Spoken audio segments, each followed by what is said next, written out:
Bathroom ಸ್ವಲ್ಪ ನೀರು ಹಾಕಕ್ಕ. ಏನು ಬಿಸ್ಲಪ್ಪ, ಊಟ ಹೋಗಪ್ಪ, ಸ್ವಲ್ಪ ನೀರು ಇಡ್ಕವ ಕುಡಿಯೋಕ್ಕೆ. ಅಯ್ಯೋ ದೇವ್ರ, ಏನಪ್ಪ ಇಷ್ಟೊಂದು ಸುಸ್ತಾಗ್ತಾ ಐತೆ. ಕುಡಿಯಕ್ಕೆ ನೀರಂತೆ ಕೊಡಕ್ಕ. ತಗೊಳ್ಳಿ ನೀರು. ಒಂದು ನಿಮಿಷ, ಯಾವ ಜಾತಿ ನೀವು? ಬಾಟ್ಲಿ ಗಿಟ್ಲಿ ಏನು ಇಟ್ಕೊಂಡಿಲ್ವಾ ನೀವು? ಅಯ್ಯೋ ಪುಟ, ಬಾಟ್ಲಿ ತರೋದು ಮರ್ತ್ಬಿಟ್ಟೆ ಪುಟ, ಭಾಳ ಭಯ ಇರಿಸೈತೆ ನೀರು ಕೊಡಕ್ಕೆ. ಹಾಗಂತ ನಾವು ಗ್ಲಾಸಲ್ಲೆಲ್ಲ ಕೊಡೋದಕ್ಕಾಗಲ್ಲ. ನಮ್ಮ ಅತ್ತೆ ಏನಾಗಬೇಕು?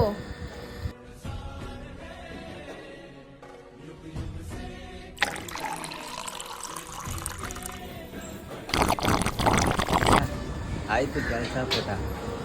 ಸರಿ, ದುಡ್ಡು ತರ್ತೀನಿ ಇರು. ತಗೋ, ದುಡ್ಡು ಇಸ್ಕೊಳ್ಳೋ ನೆಪದಲ್ಲಿ ಕೈ ಮುಡ್ತೀಯಾ? ಥೂ, ನಿಮ್ಮಂತವರೆಲ್ಲ ಯಾಕಾದ್ರೂ ಬದುಕಿದಿರೋ?